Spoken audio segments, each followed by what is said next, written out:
Well, welcome everyone. I think our live stream is just getting started. Let's make sure. Yep, it is just starting. I know we've got another minute until we are supposed to begin, but it's always nice to be with folks. I am going to click the button so I don't see myself anymore. Where are we? Hide self-view. I highly recommend it for anyone who is sick of staring at yourself in Zoom. And I actually feel like it's appropriate for our session today. First to note that we're missing Rabbi Carney Rose, who I don't think is missing us because I think he's on a beach in Mexico, if I am remembering this correctly. So we miss him, but he's hopefully enjoying himself. So I wanted to return us a little bit as we're beginning to the origins of why we have been doing these sessions. And the original idea back right at the beginning of, really the beginning of the pandemic, was the four of us had this sense that the conversation that we were having when we were together just amongst Jewish professionals was not just different than the conversation that's being had in the public square, but was also in fact different than I think what many folks thought the discourse was like amongst Jewish professionals. What we say, how we say it, the topics and the boundaries, I think are often different than how they are imagined or how they are projected. Similarly, I feel like often we as Jewish leaders have a very different sense or imagination of who American Jews are than who American Jews actually are. So I'm really excited to look at this content with the two of you today and with everyone else who's here. Hope you'll throw in questions and comments and all of these things, because we're going to be looking at the Pew 2020 survey of American Jews. This is a broad look. People may have remembered a few years ago there was another Pew that was done that for some reason seemed to get a lot more press than this one. Haven't read as much about this Pew, but it gives a snapshot of who American Jews are, what we believe, what we think, how we associate and affiliate or how we don't associate and affiliate. And really gives us a picture of that. There are, of course, all sorts of issues and all sorts of critiques of the methodologies of the Pew Report. I'd highly recommend anyone interested in that get in touch with Dr. Kate Rosenblatt, a St. Louisan and a professor over at Emory, who's done a lot of work on this. But broadly, I think we get a snapshot of American Jewry with a lot of interesting content for us to dig into. So we're going to look at that in just a moment. But before we do that, Jim and Rory, you are both back from Israel. So first of all, if folks see that you're a little bleary-eyed, that's why. But I also thought I would just open it up for a moment because I know both of you had pretty profound experiences while you were there. In fact, just before we went live, we were talking about some of those. So I thought maybe we'd start just by opening it up and seeing if both of you wanted to share a reflection from your trip. Go ahead, Rory. Thank you, Daniel. And I still haven't fully processed. I should also say, quite the adventure getting back. This was the first time I'd ever been to Israel. It took me 5 flights to get home. So that's a whole other story. So yeah, my jet lag is still a bit lingering. But, you know, so as both of you know, I was there to continue my program with Hartman. Not all of us are senior Hartman fellows yet, but we're still working on it. So it was amazing to be back in Jerusalem and studying. And so a couple of things, I guess, to share. One is that the Hartman content this time around, they really changed on a dime. And it was called Zionism at a Crossroads.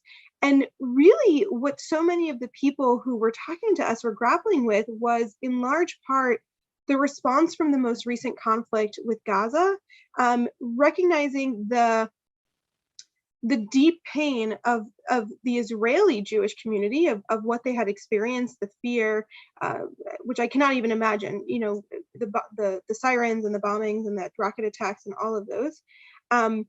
But seeing a vastly different response coming from the American Jewish community than what had ever happened before. And I think it was Daniel Hartman kept talking about this is the first war that really was a war about occupation.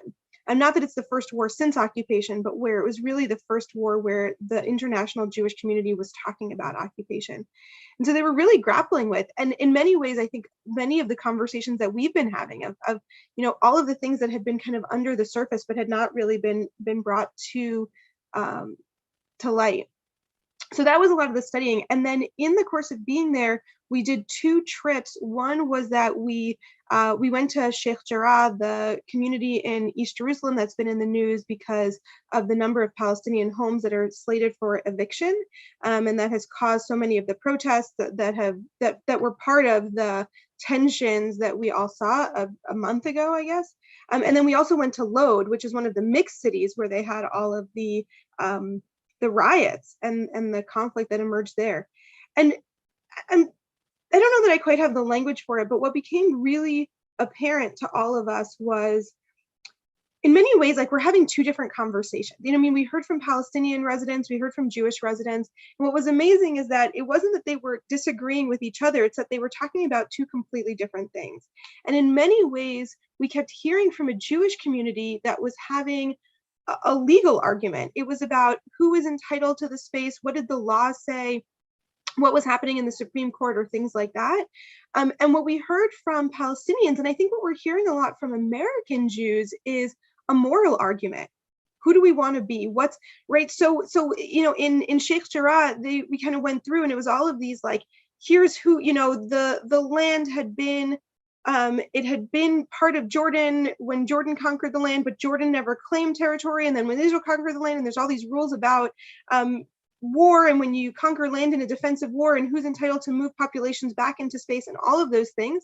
And we had all those conversations, but at the end of the day, here's a family that's living in this home that doesn't want to leave their home, right? And that's, I think, what we realized was this kind of huge disconnect. And I think is really also part of the disconnect that we were seeing between the American Jewish community and the Israeli community.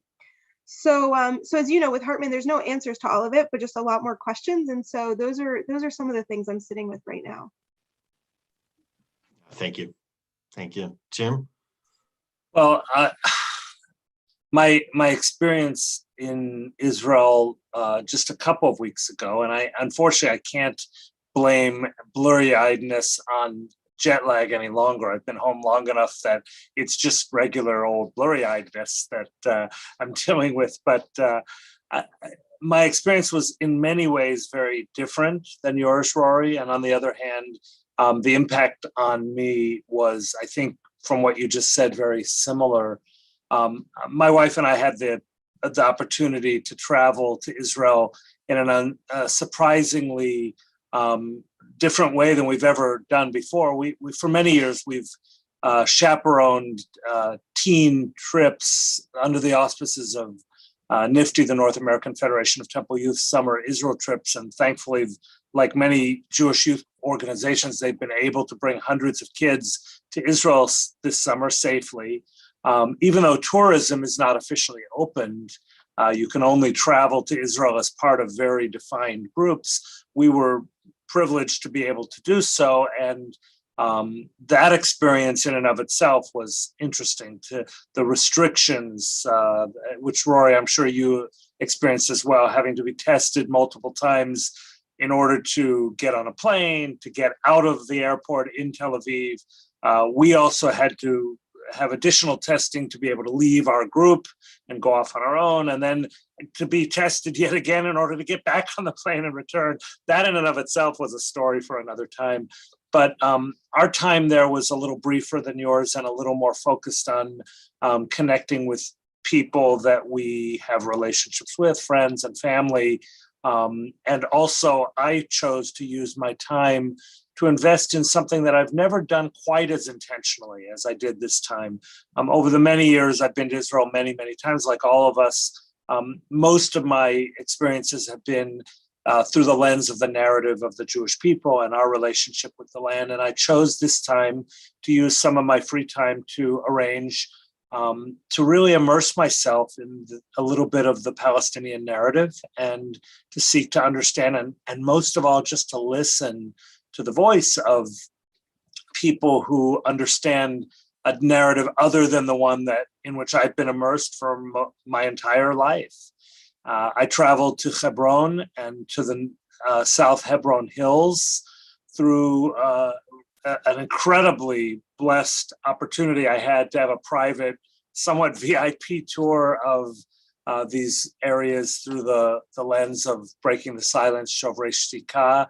It was 2-on-1. Two of their staff took me privately to visit places I had been before. Daniel, you and I were in Hebron together as part of our time in Hartman, but we replayed that journey, but in a different way, because it was really powerfully silent and quiet for us to just sit there and hear the story. And then the South Hebron Hills, I went to Susia, where I have never been. And met with Palestinian families living the best they can in the face of constant demolition of their homes and the thievery of their crops and their fields by religious settlers who have a different perspective on who owns these lands. And I witnessed the hospitality of these families who invited me into their home for a meal and sat for several hours and just talked about what it is to be living their reality, their perspective. And I began to process in a new way that I've never done before, the fact that these two narratives can both be true in very different ways. After having been trained to say that narrative is not true, it's false, I believe that's the falsehood. The falsehood is to claim that one narrative or the other is false. The next day, my dear friend, Rabbi Arik Asherman, brought me to the Judean Hills and invited me to join with a group of other activists and volunteers who early in the morning, accompanied Palestinian shepherds on their land, guiding their sheep. I've never been a shepherd. It's one of the things, I guess now I can check off my bucket list. Actually, I didn't get to be a shepherd. I just walked with the shepherds. But I spent the morning in this beautiful place that was utter desert with Palestinian shepherds and their children guiding their herd across the fields. And the reason we were there was devastating to me, that if they are not accompanied by Westerners and volunteers who kind of are there to some degree provide a layer of protection for them, but also to document if they end up being confronted. These shepherds are regularly attacked by religious settlers who are seeking to settle the land by pushing the Palestinian shepherds off of their land and replacing them with their own flocks and saying, "We're here, not you." And it was a powerful few hours in the desert. And then, like you, Rory, I got to go later that day to sit with some of the people living in Sheikh Jarrah and to hear their story and to again hear their narrative of their understanding of what's happening to them and their families and their homes. And while I was sitting there, one of the settler families came down the street into their home, which I suspect you were on the same street, probably meeting with the same people. I think Mahmoud Sabih was one of the people that was meeting with you as well. Just hearing them say, it's not that we hate these people, but they're stealing our homes. They're using Israeli law to justify pushing us off of land that we've been living on for 70 years. And that's not fair. Regardless of whether the Israeli legal system is defending their rights or not, we're talking about human beings. And it's not unlike eminent domain conflicts in this country, except that it's the Jewish state. And as one of you said, these are Jewish values that are in place. I also went later that day to Silwan, the other neighborhood of East Jerusalem that's so much in the news. And I happened by coincidence to be there almost moments after the Israeli government came in and demolished a Palestinian butcher shop on land that they claimed they had not gotten proper permits for. And that's a whole other complicated story that I don't want to take time now.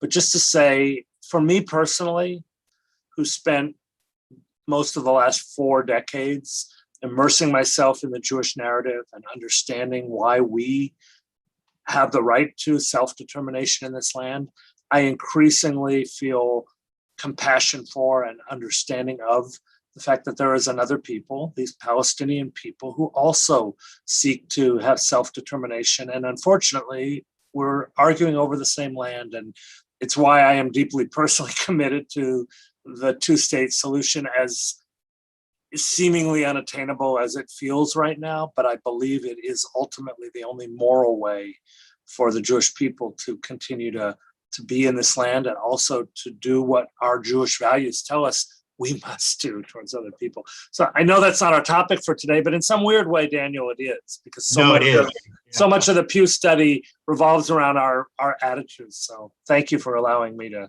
ramble for a minute. No, thank you both for sharing those reflections.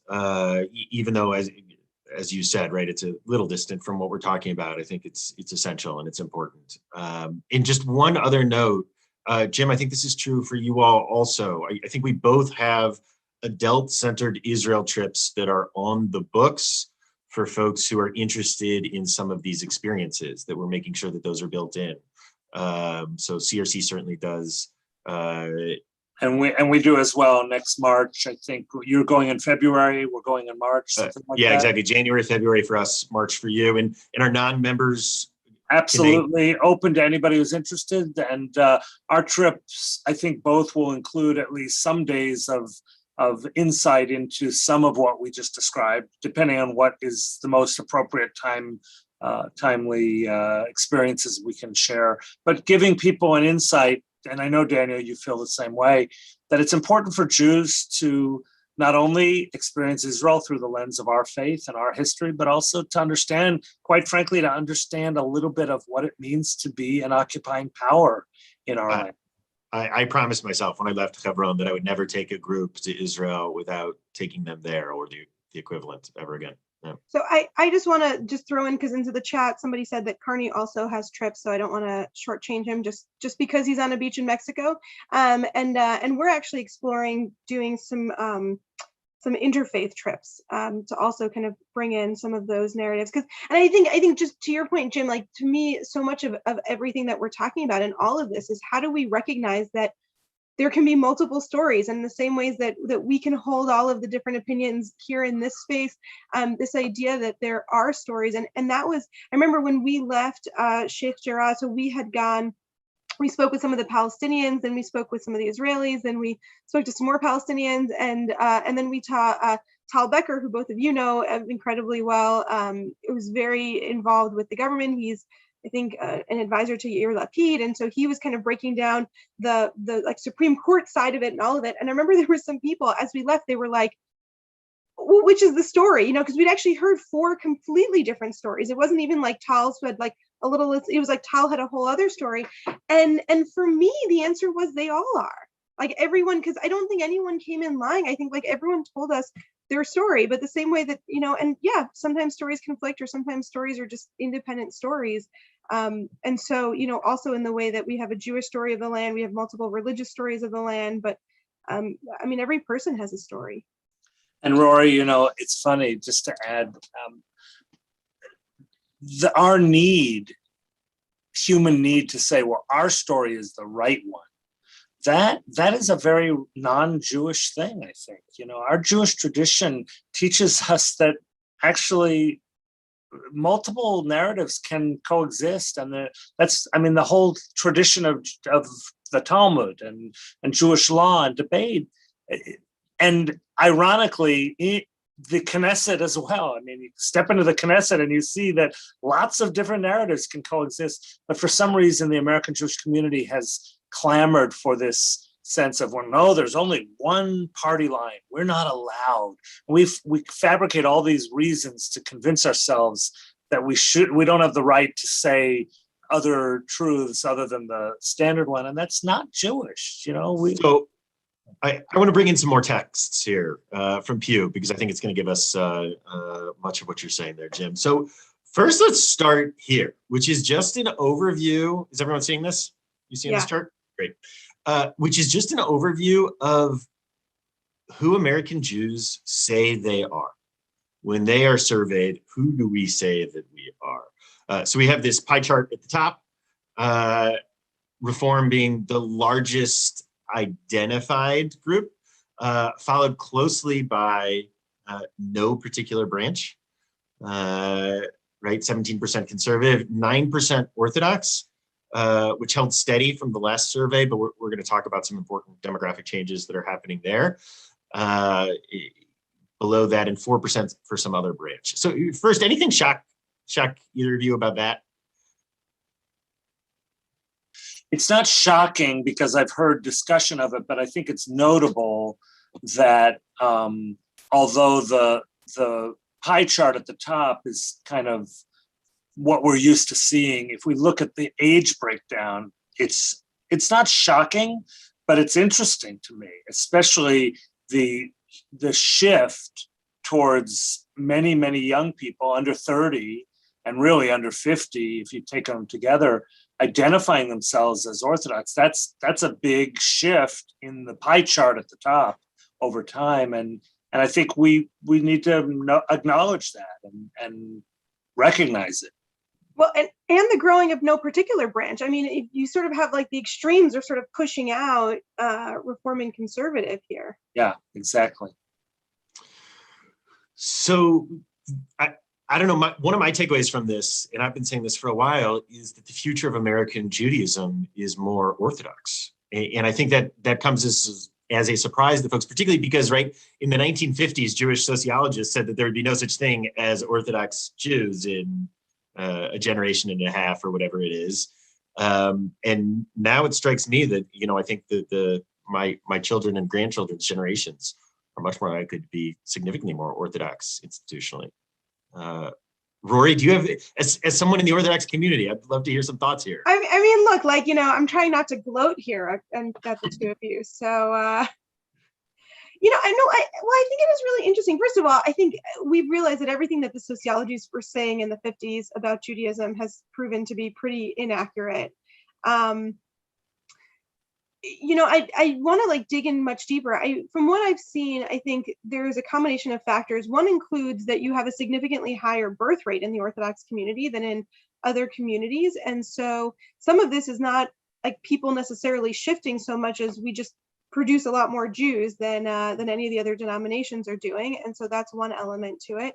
But I also do think that, that's why I'm kind of noting, right, the people who say like no particular branch or the people who say Orthodox, I think we're also seeing a shift of like people really wanting to find, I think like people really finding their own path. I think it's not just about what they've inherited, but I think people recognizing that they either don't have to identify or wanting to identify in really immersive ways. And I'm trying to be careful because I don't mean this as a criticism of Reform and Conservative Judaism. I genuinely don't mean it as a criticism, but I think that we've also seen ways in which, and I think in large part responding to those sociologists of the 50s, our Jewish community kind of tried to shift to like, parties, right? It was all about like, how do we just become cool? And at the end of the day, I think people want meaning. And that's not to say, so I think people do find it in the various denominations, but I think that some of our efforts in these denominations have been lost because we've sort of lost our focus of what the point is. Yeah, I want to just offer another alternative, additional, I don't want to say alternative, but an additional perspective. And I don't know if there's a technical, sociological or psychological term for what I'm going to describe, but I think of it as the swinging of a pendulum from generation to generation. I think if we reflect backwards, we might discover that one or two generations in any given community, there tend to be shifts from more tradition and more ritual and more,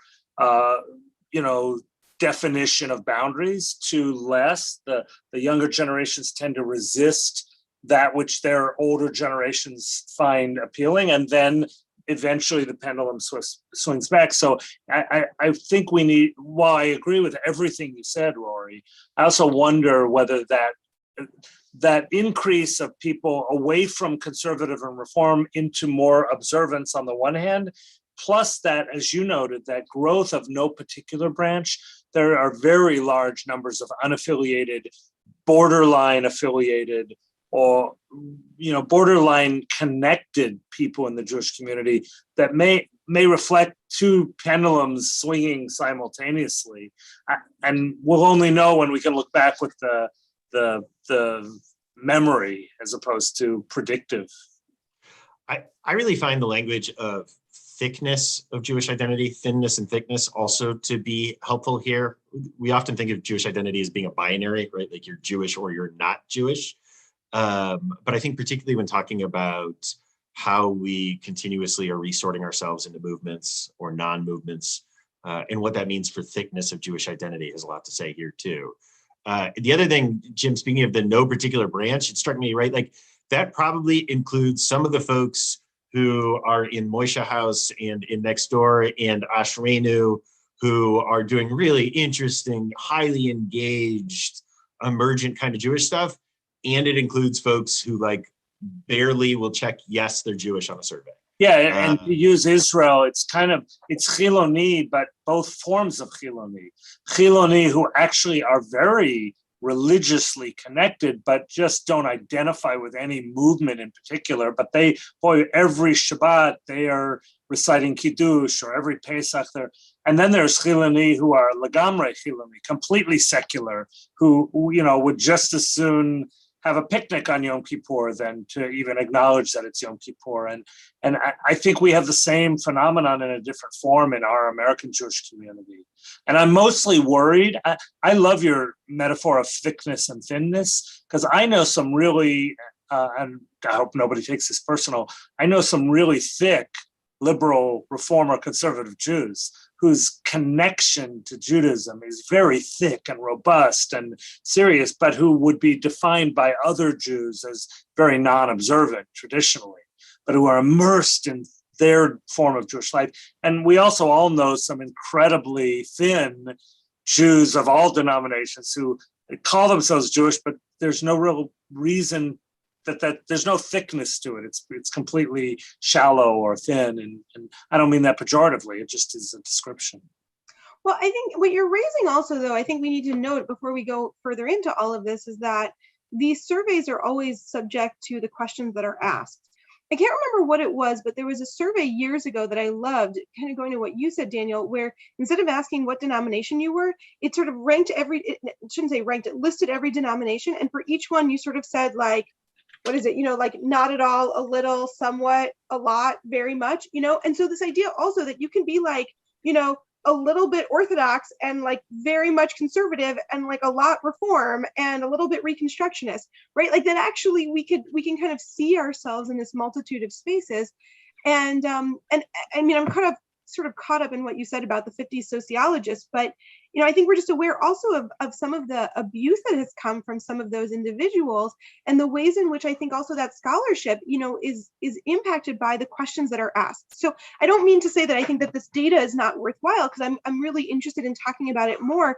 But even asking that question and saying that you have to pick one denomination, or the other choice being like non-denomination, as opposed to even that subset of like non-affiliated but deeply active, as opposed to prefer not to identify as Jewish, right? Like those choices are going to already be a value statement of the people doing the survey onto our Jewish community. Yeah, and membership or affiliation with a denomination, much less an institution, is increasingly less important to many people. Many people say, look, I'm going to go to a conservative shul when they offer something that meets my needs. I'm going to go daven in an Orthodox synagogue when they appeal to me. I'm going to come to participate in a Reform congregation.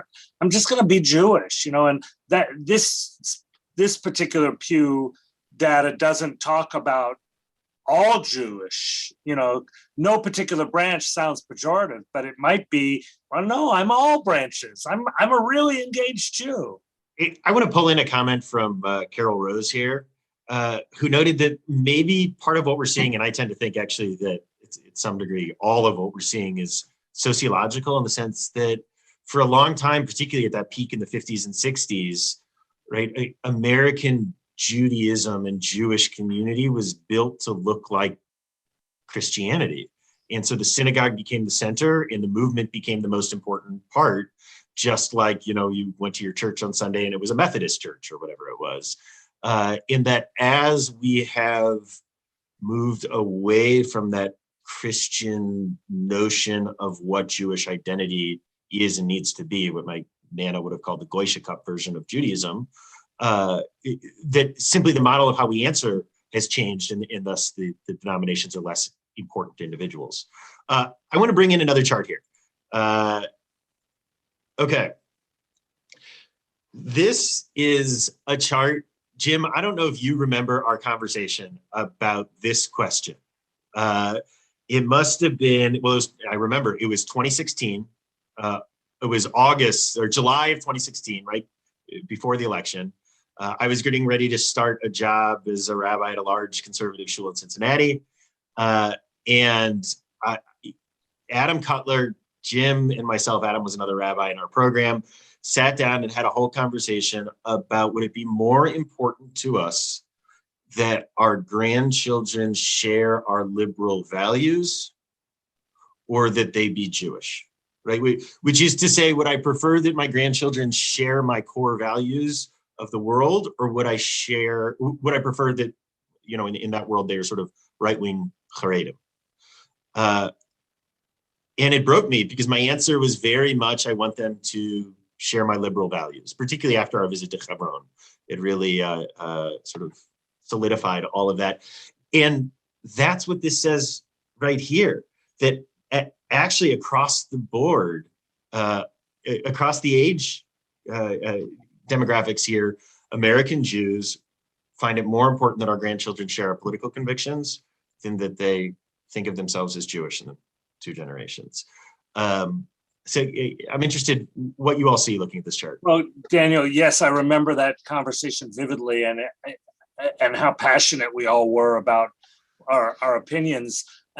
To me, these first two categories do not, and I say this with some caution and as much humility as I can muster. I don't mean to offend somebody who feels otherwise, but I'm not sure for most of the people who answer this, there is a distinction between one's political convictions and one's Jewish identity and values. In other words, those of us who tend to believe that liberal, progressive Jewish political values are important would also argue that those are Jewish values. And ironically, and this is the source of great conflict in our Jewish community, those who are more conservatively aligned politically would argue that their Jewish values support those. And so if I look at these statistics, I don't see much difference between the two lines. They're slightly shifted, but they're saying the same thing. The problem is when I say it, it's like the two narratives in Israel between the Palestinian and the Jewish narrative. When I say it, I mean Jewish values are the same as liberal political values. And when somebody who's very conservative and passionately committed to conservative values says to me, no, my Jewish values are conservative values, I don't understand that. I don't understand how they can read the same text and see it so differently, but they do. And we have to recognize that. And how do we coexist in a big tent with each other under those circumstances? Yeah, I think that's a really great point. And I think, because I share some of that sense. I also wonder, like this, when I see a chart like this, I want to sit down with every person and like have coffee with them because there's so much to dig in here. And even what did you think that this meant, right? Because I could also understand, I mean, look, like if my kids didn't identify as Jewish, that would be incredibly hard for me. But I think, again, I want to really break down, right? I feel like there's a difference between sort of saying like my Judaism doesn't matter to me, or, you know, you do have families where somebody gets married and they convert. I mean, the same way they convert to Judaism, they convert to Christianity or they convert to another religion, where I think you do have parents who say like, what's most important is that my child's a good person. And I think for some people, sharing political convictions is the equivalent of like being a good person. You know, they're not necessarily saying, I need you to vote Democrat or I need you to vote Republican, but, you know, do you care about the poor? Do you care about the hungry? All of those things. What was also really interesting to me, and I know you just took the chart down, but what was really interesting to me is that in some ways, I feel like we often assume that things go according to age. And I want to really note, like in the shared political convictions, the ones who most said that they would want them to is actually the 50 to 64, right? Not the over 65 plus, which I feel like is a stereotype we might have. Like the older you are, the more set you are in your ways or want that. And there's actually like a really significant gap within that, or the stereotype that the younger, 18, kind of teenage, and I don't actually know what generation we're calling that now, is more like cancel culture or would dismiss those who don't agree with them, but we actually don't see them being the ones who most feel like their children have to agree with them on that. So I actually find these numbers to be kind of sort of surprising in some ways. Even the carry on the family name, you might think like as you get younger, people care about it less, but the younger is straddling in between, the 30 to 49 and then the 50 to 64. So these numbers kind of just demonstrate that our community we're not fitting into the stereotypes in that way. But I agree with Jim that I really want to understand more what people mean by sharing political convictions and what they mean also by be Jewish. Do they mean like, I don't, do I care if my kids pay membership to a synagogue? Maybe, maybe not. Are we talking about celebrating Passover? Are we talking about converting to another religion? I just don't know what this means. Well, apparently, if we look at the last line on this chart, what a lot of people, significant number of people mean by it is either marry somebody Jewish or not. And that is the most stark age-based place here where I think, Daniel, I suspect you probably intend to immerse us a little bit in that question of great controversy in the Jewish community, because this says that, a certain percentage of our population could care less about who you marry, but a substantial portion says, regardless of who you marry, be Jewish, whatever that means. Right. Although even here, right, again, like notice the jump in age, right? Like where the 18 to 29-year-olds actually care about that more than the 30 to 49-year-old, which is also fascinating. And I wonder, I think, and maybe this is some of that pendulum also, where we're seeing this shift where they don't have kids yet. They don't have kids getting married yet. That's why. No, but the flip, but you have the 18 to 29-year-olds care about it more.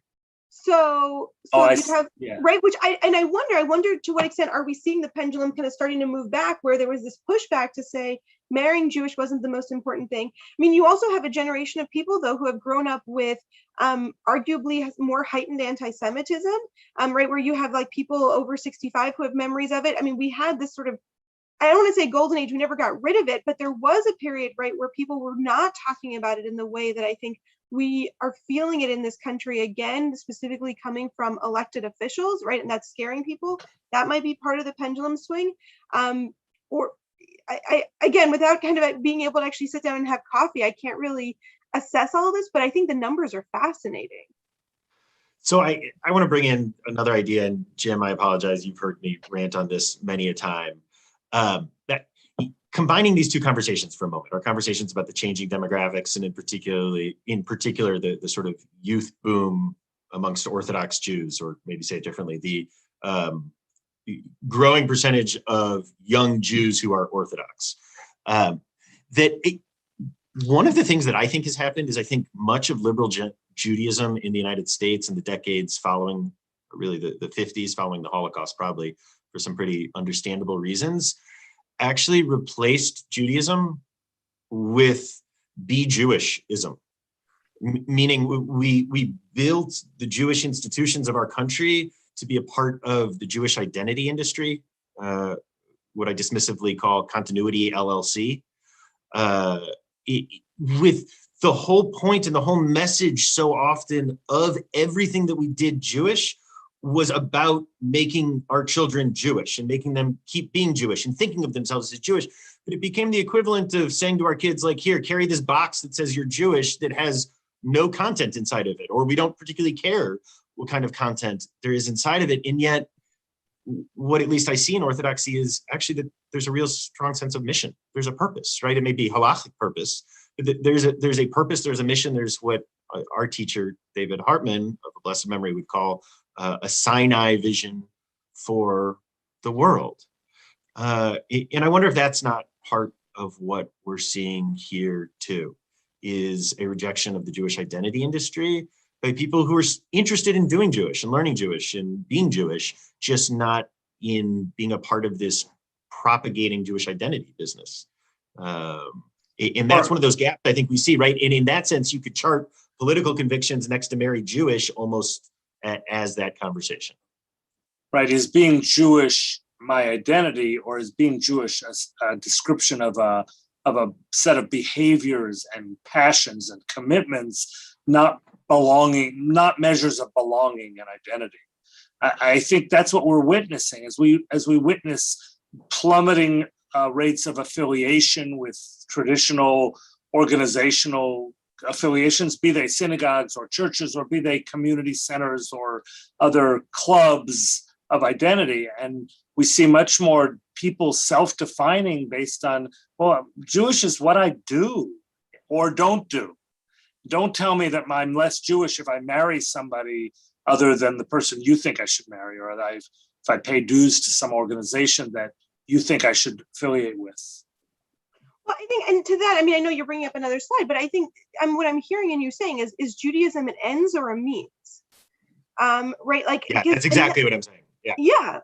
And for me, I mean, look, I'll also say, as somebody who's in the Orthodox community and who's deeply immersed and who's incredibly passionate about it, I don't think Judaism, I see it as a means, not an end, right? Like the goal for me is not to be Jewish, right? Like Judaism is how I then live my life to bring me to make a better world, to live a better life, to be closer to God. I mean, we can fill in all of these different gaps, but if the goal at the end of the day is just like, what do we need to do so that you feel Jewish? I feel like there's a lot of, I think our Jewish institutions have done that. And I think we have a whole group of people who feel like, okay, you spent a lot of money on me.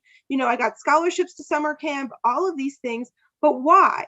Right? Like that, like we never answered the why, because, and that to me also comes back to all of the other things that we do, right? Like if the goal is for you to be Jewish, but our Jewish community isn't talking about the world around us, if we're not actually addressing the major crises, if we're not actually rallying to fight some of the greatest injustices, or if we're not like, then what's the point, right? Why am I part of this Jewish community if it's not getting me to something bigger? And regardless of the denomination, I think the Jewish community as an institution, as a whole, has invested at least the last half century, if not the last half millennium or more, in Jewish in behaviors, where the behavior or the practice precedes the why. Just do it. Whether it's somebody saying keep kosher or daven regularly according to a set schedule, or whether it says send your kids to Sunday school, or support a synagogue, because that's the goal in and of itself. That's what we've said, and people are saying no. Rory, to your point, people are saying, increasingly voting with their feet, saying no. Why? What is this all about? What's the purpose of it? Okay, let's bring in some more texts here. If you all see anything that particularly stands out to you on this chart, feel free to bring it out. The one that I really like, and it's maybe my favorite statistic in the entire Pew report, is comparing Jewish adults, that's what we've got on the left column, to all US adults on the right. 56% of all US adults say that they believe in the God of the Jewish Bible, compared with less than half of that number amongst Jews who say that they believe in the God of the Bible. I want to go back to what Carol Rose said before too, in terms of Jewish identity migrating on from the sort of Christian version of religiosity that it was at for a while. I think we see this here, but do either of you have a response to this or see anything else in this chart that? Well, I think you can't divorce that observation, which I agree with you. It's profound and almost comical that the majority of people in our country say that they believe in the God of our Bible, and only a quarter of our people say that we believe in the God of our Bible. But you can't divorce that from the very next line, that 50% of Jews nonetheless say, well, yeah, I believe in God. I just don't believe in God as described by the Hebrew Bible. So there's a substantial overlap of those two that I think they have to be discussed together. Yeah. Thank you. Though it's worth noting that we get to 76 when you add in those numbers for Jews who in the broadest senses believe in a deity, and you get to basically 90% amongst Americans in general. So right. There's still a substantial difference there. Yeah. Rory? Yeah, no, I would agree with that. I mean, what I also find interesting, I think Jews are just like, we're such a different kind of group of people also, I mean, because it's fascinating to me also the number, right? So attend religious service weekly, you've got 27% of all US Jews and only 12% of Jewish adults. When you get to a few times a year, like that number also jumps up for Jews. And in ways where I think, it's a much more normative thing. Like, I think that there's just within, I'm thinking specifically of Christianity, where, there's this kind of culture of weekly church service, or I mean, not to say that we don't have a culture of that within Judaism also in terms of weekly service, but, there's really no shame of like, come when you want. I mean, there's something I actually find really beautiful in that sense of like that is exactly who we are. We're like a people who like really don't know about this God in the book that we study all the time. Definitely think there's something that's bigger than us, but not sure if it's that guy. Don't feel like we need to go every week, but can go whenever we feel like it. And like, I don't know, I kind of love those people too. Yes. Okay, so I think this is my last chart that I have one more chart after this of portraits of who American Jews are, and then we're going to look at what American Jews think about Israel. This chart is a stunning chart and not at all a surprising chart to me. Right, so just to frame this is the percentage of marriages that happened during that particular decade that involved a Jew, and what percentage of them are a marriage to someone who is not Jewish.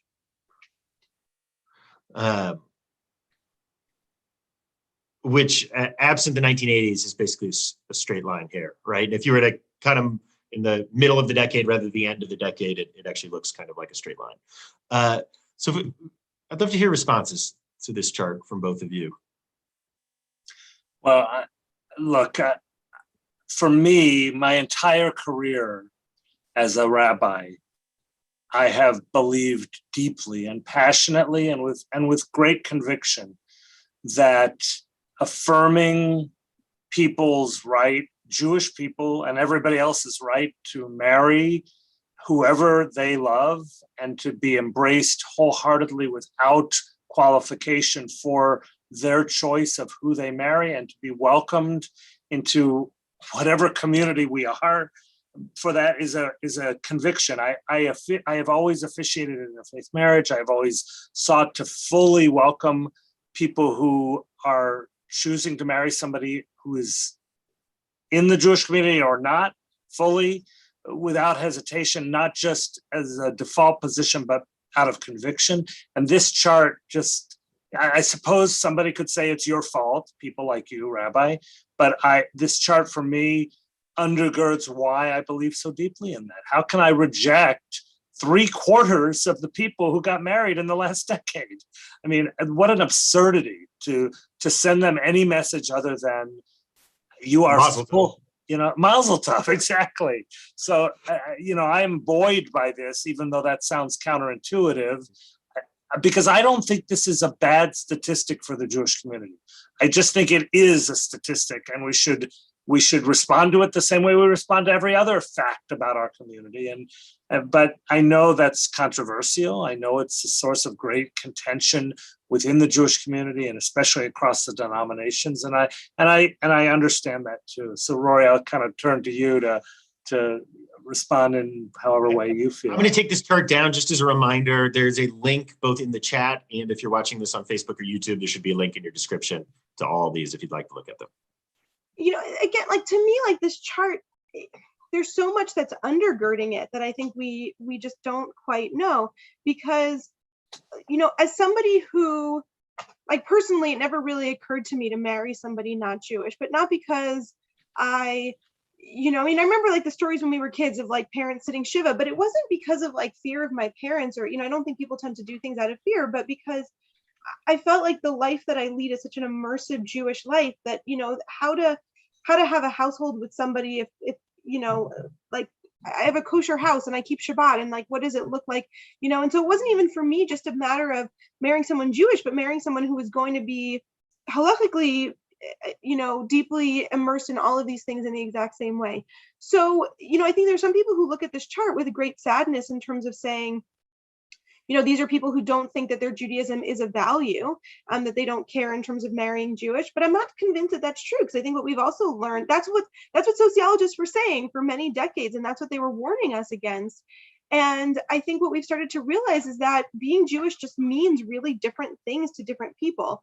And what's been most surprising about these statistics, and I don't know kind of the breakdown of it, is that instead of where sociologists kept thinking that they were thinking that 72% of people was going to stop being Jewish, but that also kind of goes back to a time where, I think we have this memory of the ways in which we've been oppressed. And if you could get out of the ghetto, of course you'd be out of the ghetto. And why would you be part of this people if you didn't have to be part of this people? But what we've actually realized is that our community has grown because we have all of these people who have not converted or joined, but who very much see themselves as part of the Jewish community. And they're the people, I mean, you both can speak to it better because this is not what I do on a daily basis, but they're the people who are bringing their kids to Hebrew school, or who are bringing their kids to their B'nai Mitzvah practice, or who are helping their kids with their B'nai Mitzvah project, or who are sitting on our boards, or who are, raising money, or they're joining our committees in a variety of ways. So that's the part that I think we could never have fathomed. And in some ways, I think that's our own sense of lacking self-confidence, was that, like, I think we thought that Jews, if they given the choice, would leave, and we didn't think that non-Jews would actually want to hang out with us. So, Jim, please. No, I want to hear what you have to say. I was just going to frame this chart right here also as a success story, which is not how we normally talk about this, right? So much of the energy and the money of the Jewish community over the last 50 years has gone into fighting intermarriage, or as I called it before, continuity LLC, which I think is ultimately self-defeating, right? As we're kind of saying here. But I think what we're forgetting is that for Jews, particularly who came to this country during the great wave of Ashkenazi migration from 1880 to 1914 or so, for those people and their kids, assimilation was a success story. It wasn't a failure, it was a goal. And there's no society in the history of Jews where we previously could have imagined being so embraced into the core of the world around us that 71% of our young people not just are choosing to, but like are living in a world where it's even conceivable that they could marry someone who wasn't Jewish. And I think we need to hold on to that, because we get so used to framing it as a failure. And I actually think this is the opposite. And it comes with side effects and symptoms and things to deal with. But yeah. It's not only is it a success story in that way, which I agree with Daniel, which is really powerful and important, but also I remember, and I can't quote the statistic, but I remember a number of arguments that prove both statistically and in real on the ground facts that intermarriage actually increases the number of people exposed to and active in Jewish community, that actually a communal and societal acceptance, at least in the non-Orthodox Jewish community, for keruv, for welcoming and drawing near by full acceptance of people who choose to marry somebody who is not from the Jewish community into our midst, actually leads to increased Jewish engagement and increased Jewish commitment and increased living out of Jewish values. As Rory said, non-Jewish parents and spouses who are the ones who are actually volunteering on behalf of our value statements and bringing their kids to get a Jewish education. So the narrative that failed, the failed narrative, was the frightening, terrifying specter of intermarriage being another nail in the coffin of the Jewish people. Quite to the contrary, intermarriage may ultimately be seen as something that saved the Jewish people and kept us alive. I know that's counterintuitive, but I think it's supportable. Okay, my last image from pictures of American Jews today and their values, which is that we are seeing the top number here of net Jews and how we vote actually hasn't significantly changed since FDR. But what has changed is the way that polarization has impacted denominations. And one of the things, Rory, I know we've talked about this, not dealing with this chart, just sort of anecdotally, the two of us have talked about this, the phenomenon that is happening where there are people whose values politically are Republican and right wing, and so find themselves today a part of the Orthodox community, even as they don't keep kosher, even as they don't keep Shabbat traditionally, even as they, and so we are seeing a polarization around between the movements themselves. I was also surprised personally that there wasn't a bigger difference between conservative and reform here. That kind of surprised me. So anyways, thoughts. I mean, and in some ways there's nothing surprising here, but yeah. Yeah, that the last observation you made about conservative versus reform does not surprise me. I think across the world and across the country as a whole, the reform and conservative movements are fairly identical in terms of ideological leaning, with variations on the theme. There are more conservative, perhaps a little more politically conservative, more ritualistically observant, but we're very similar. To me, the really sad part of this chart is the huge divide, the polarization between the so-called Orthodox branch of the Jewish community and the rest of the Jewish community. When we talk about the importance of Jewish unity, and when people make the point that it is disunity that ultimately could destroy and be our greatest threat, this polarization is tragic. It's sad, and our inability to talk to each other or even have any meaningful interaction. I think about my own experience as a rabbi in this Jewish community. I barely interact with and know anybody from the Orthodox community. There is no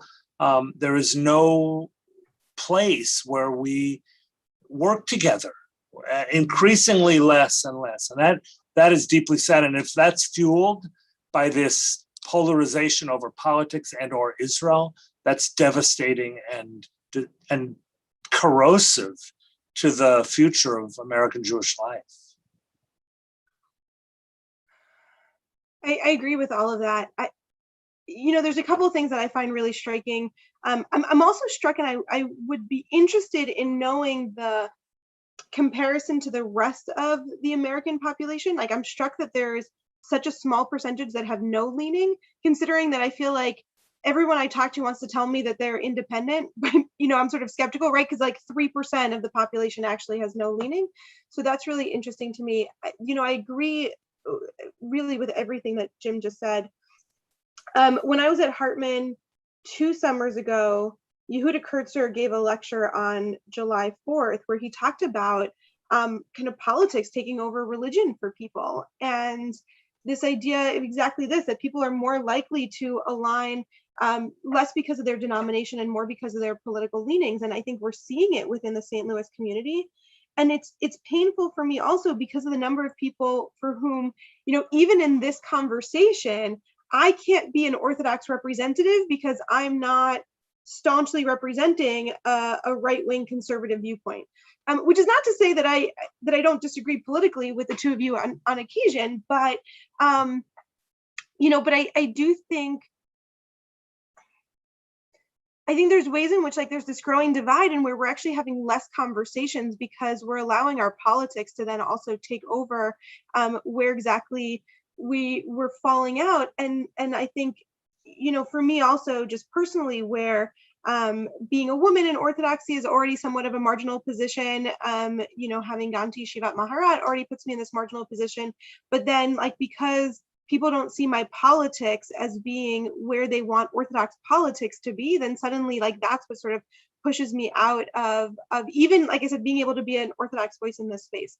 I do see in the chat that people are talking about why the Orthodox tend to align more so with Republicans, and I'm happy to talk about it from where I sit within the community.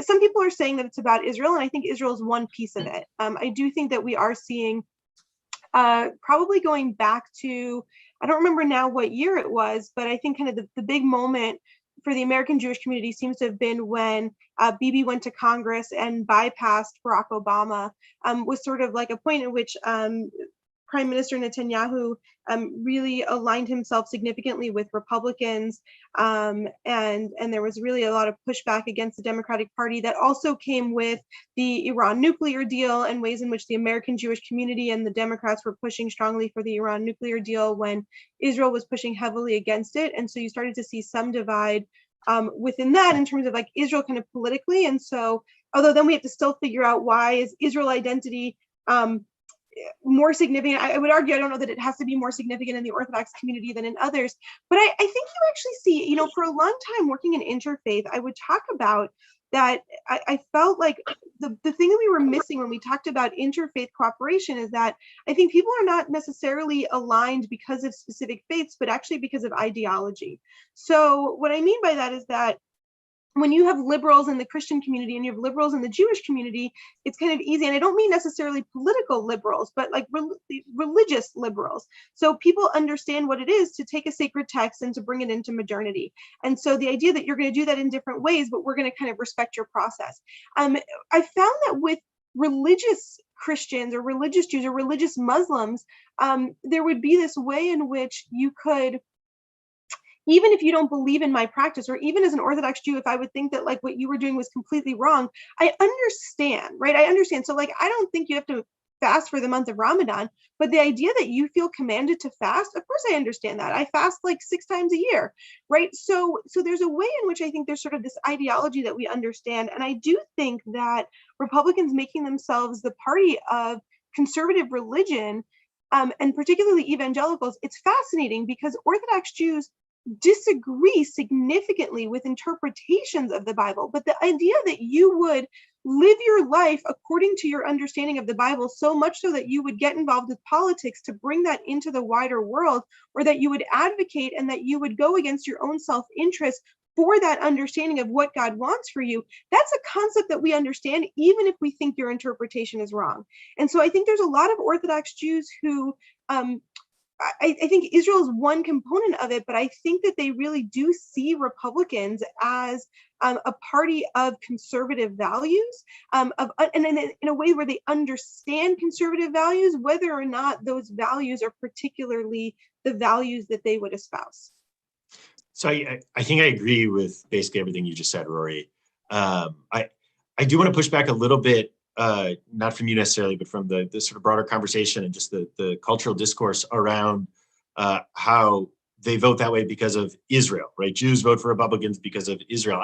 My experience has been the opposite, actually, that I know very few people where I share basically all of my political values other than we see Israel differently, and that causes them to vote for Republicans. I know very few people. The people who say that, I find tend to have very different politics than me broadly. But to back away from this, I am convinced, part of this has come, I really recommend Ezra Klein's book, Why We Are Polarized, which is a review of some of the social science research. But I'm convinced that the reason we do things, first of all, is almost never the reason we think we do things. That's just the explanation we give ourselves. But beyond that, there has been a psychological sorting that has happened amongst white people in the United States along our political parties.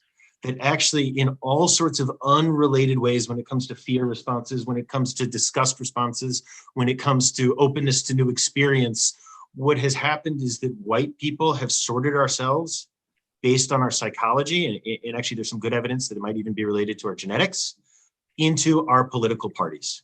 And it's only happened with white people because, of course, people of color and minorities and queer folks and other discriminated minorities in this country are basically not welcome in the white nationalist Republican Party. So it's only a phenomenon that we see with white people, but to me, I think that's what's happening. I think broadly my experience has been that about 80% of the Orthodox folk that I know are broadly conservative in their worldview. And they may explain it to themselves that it's about Israel.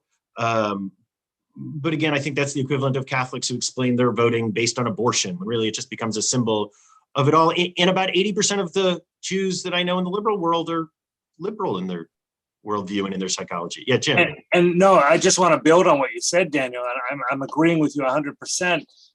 For example, I think many other issues other than Israel may be the most obvious, but school choice and government support for vouchers for private education, issues of social conservatism, and the values of a more conservative society. We can just create a very big list. And just as I am so shocked and deeply troubled by how evangelical Christians could hold their nose and nonetheless support a person who obviously and publicly is the exact antithesis of everything their faith speaks about in terms of marital fidelity and public behavior, and you can go down the list. So too Orthodox Jews who are, and not just Orthodox Jews, I will level this accusation against Jews of all denominations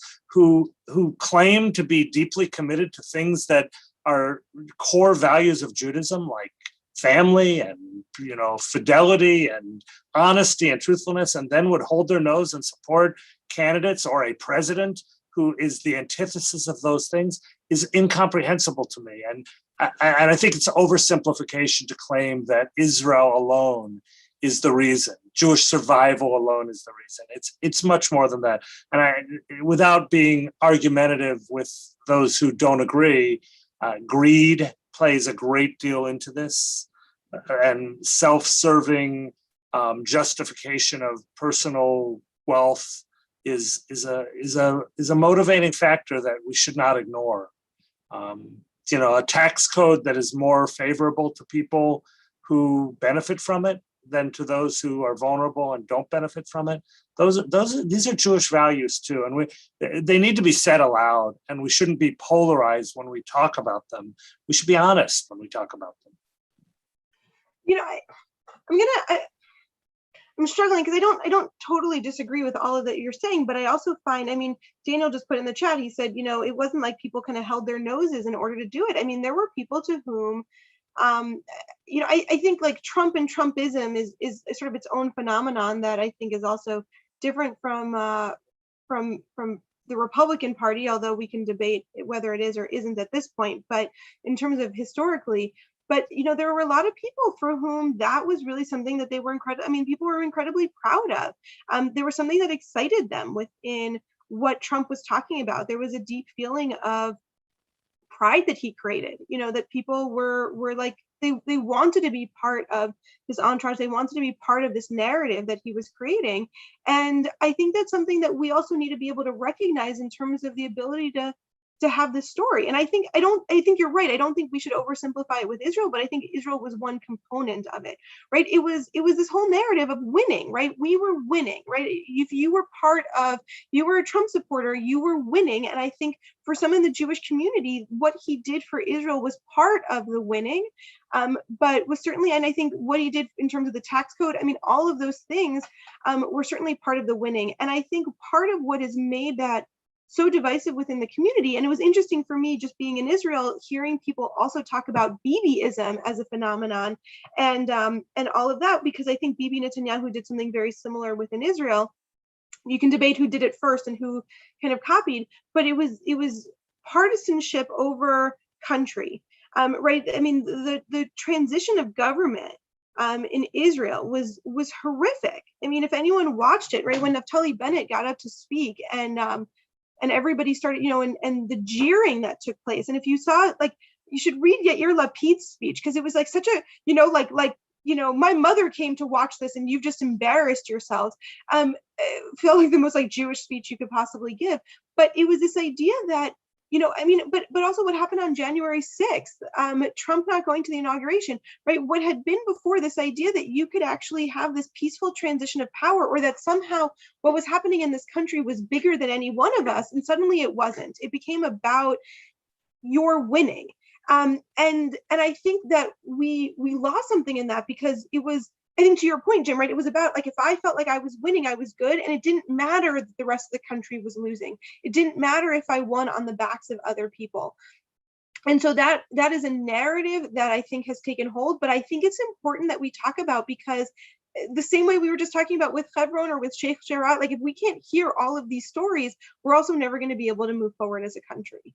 So we've only got a few minutes left. I want to bring some of these conversations together with some new numbers here. In particular, I want to look right at this middle here. To me, this is the key here, but maybe there are other things here. View caring about Israel as essential to being Jewish, meaning has to be a part of a Jewish identity. This is almost twice as common if you're over 65 as if you're under 30. And I don't think that's any surprise to any of us, but I actually think a lot of the conversations that we have as a Jewish community here in the United States really are about this, right? Where different generations have very different understandings and different values, and we end up talking past each other. Daniel, I just literally earlier before we logged on saw a headline in Haaretz, the Israeli. So Jim, I think what the headline you saw is this next chart, which I just pulled for us, which I'm just going to put this one up as our real chart here. Yep, go ahead. Yeah, well, no, the headline I saw said that a quarter of U.S. Jews today say that's what this is from. That Israel is an apartheid state. Right, this is it. Exactly, this is it. Shocking. It's shocking. So that number is 13% over 65 agree that it is an apartheid state. And it's almost 40%, 4 in 10 of Jews in the United States under 40 who believe Israel is an apartheid state. Right. Yeah, and the three categories on this particular chart, and this comes from the JTA, are the purple is disagree and believe that it's anti-Semitic. There's disagree, but it's not anti-Semitic. You just disagree, and then there's agree. Meaning criticism of Israel is anti-Semitic. Correct. So, for instance, amongst those who are under the age of 40, 38% believe that Israel is an apartheid state, and 32% believe that calling Israel an apartheid state is anti-Semitic, which talk about an enormous divide within a generation. Yeah. Right.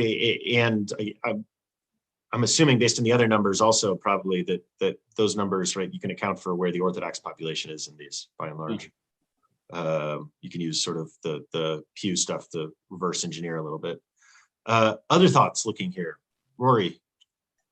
You know, I'm looking at it also compared to this first line of whether Israel has the right to exist or not. And because I think that's oftentimes our fear when we have this conversation is that we're afraid to admit, look, I don't want to start, you know, but like when you look at these numbers in terms of whether or not this is apartheid or genocide, or if treatment of Palestinians is similar to racism, because you get into these numbers are all higher. People who agree with these are all higher than the number of people who agree that Israel doesn't have a right to exist.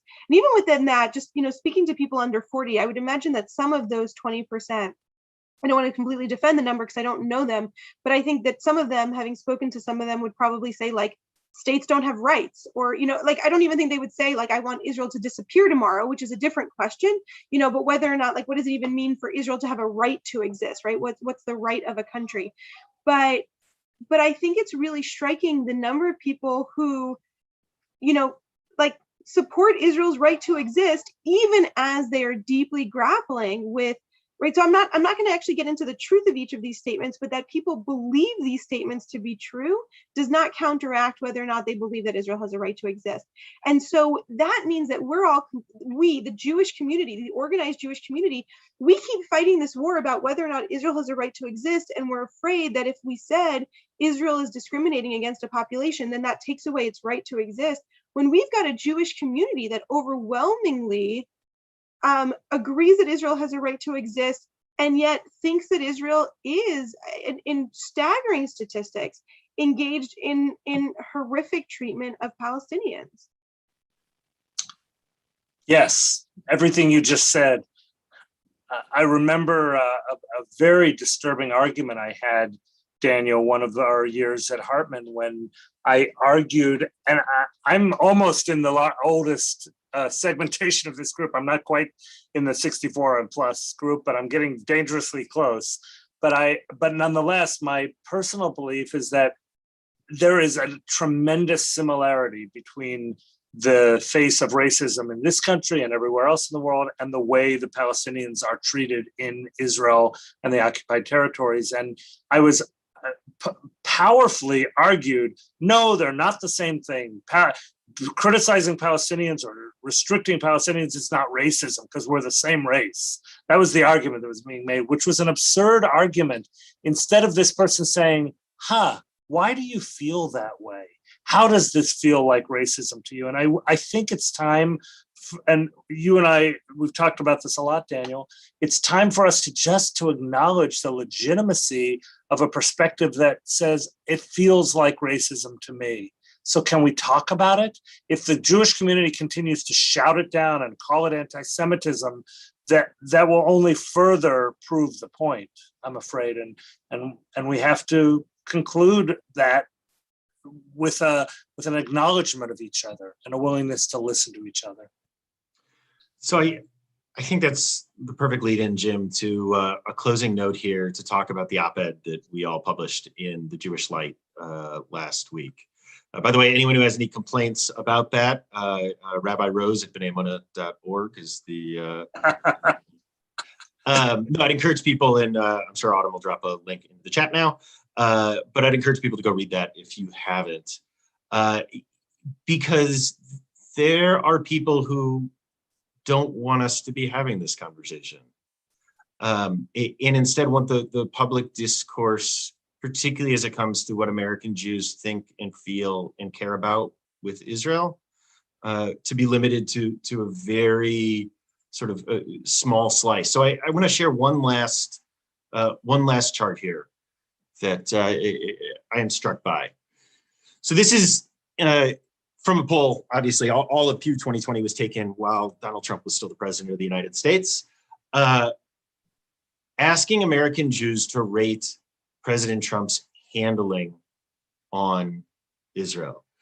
And it's worth noting that a majority of American Jews rate it as somewhere between poor and only fair, which to me is once again another one of these really important markers and reminders that the Israel discourse that we see in this country, particularly the so-called pro-Israel discourse amongst politicians, is usually about white evangelicals and not about us.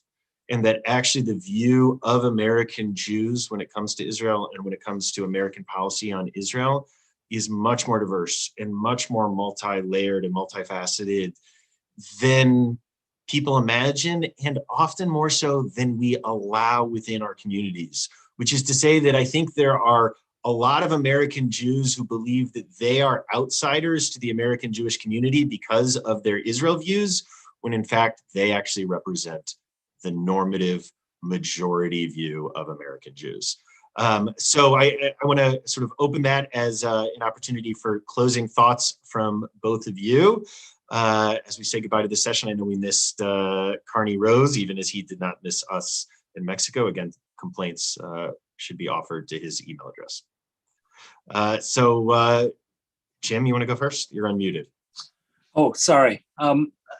There's so much to share, but I just want to say, I think I want to return to the same theme that I began with when we were reflecting on our experiences in Israel, whether it has to do with our dialogue or our disagreements about Israel, whether it has to do with our political polarization in this country, whether it has to do with our own St. Louis Jewish community and our tendency to kind of cover our ears and only speak. I just think we cannot afford this any longer. And those people who feel the need to silence voices that they don't agree with are endangering our community. Our community is healthier and more well off when we listen to voices that we don't agree with, when we listen to voices we don't understand, and we try and hear them. And I think those of us, I count us as leaning perhaps more progressively in many ways, we are just as responsible for this as are those with whom we don't agree. We should be listening to the other voices and not, as I'm inclined to do sometimes, shutting them off. And I just want to remind us all that, especially as we're getting ready, we're heading towards the month of Elul and a time of reflection individually and communally. This is a good thing for us to start thinking about again, mutually and together. And I'm grateful, as I know you all are as well, to be able to be part of a dialogue and a friendship that lets this happen. I also want to go back to where we started, and because I think, Jim, you brought up how we tell these stories about other people. And, I think when we talk about it in the context of Israel, oftentimes, right, what enables us to kind of move forward with some things is to, oftentimes we have to either erase people from their stories, or we have to actually take away the humanity of people, right? That's why it's okay for people to be treated a certain way because it's for their own good, or they don't deserve it, or like as a Jewish community, we know what that is, so much so. And I feel that so deeply in what we're trying to bring up and in what we talked about in the op-ed, and hopefully we'll keep unpacking this further. But I want to respond because there are some concerns. I know that there were people who felt like it was so ridiculous. Here we are with a platform we've all got. There's hundreds of people who tune into these videos. You all have congregations where people are listening, and this idea that we're sort of claiming this victimhood. And I want to be clear that I don't feel like a victim. But when we're talking about bullying and silencing, what we're talking about is a group of people that has to go through that process, that what we're saying is somehow so scary that the only response is to decide that we're not worthy of whatever it is, right? It's not a group of people who wants to disagree. It's a group of people that feels like we're not worthy to have jobs, that we're not worthy to have free time. We're not worthy to feel comfortable in the community.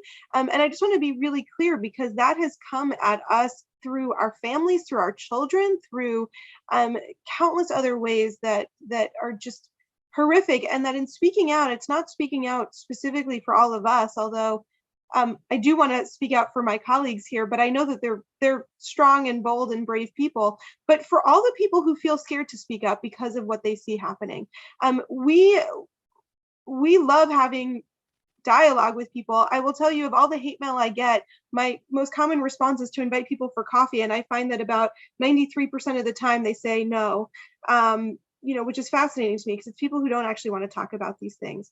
And so that to me, and that's why I think it's just so important that we have to lean into these moments. It's about listening, it's about learning, it's about all of the different ways. Certainly we here don't represent every viewpoint that exists within our Jewish community, but I think what we're trying to really elevate is a process of being open and of listening. And I think about that in our own context. I think about that in terms of how we talk about American politics, and I think about it in terms of how we talk about Israel, because as soon as we are comfortable dehumanizing other people and thinking that we have the right to take something away from them, whether it's their job, their livelihood, their dignity, their home, then we have become something that I don't want to be a part of.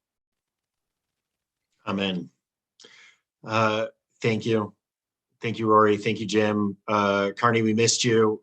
Big thank you to Autumn for the production help in the background. And we will be back next month. We're committed to, when the calendar works, doing this the second Tuesday of every month. So thank you, both of you. Thank you, everyone, for tuning in. Thank you to the Shalom Hartman Institute. And we'll see you all later. Bye, everyone. Thanks, Daniel.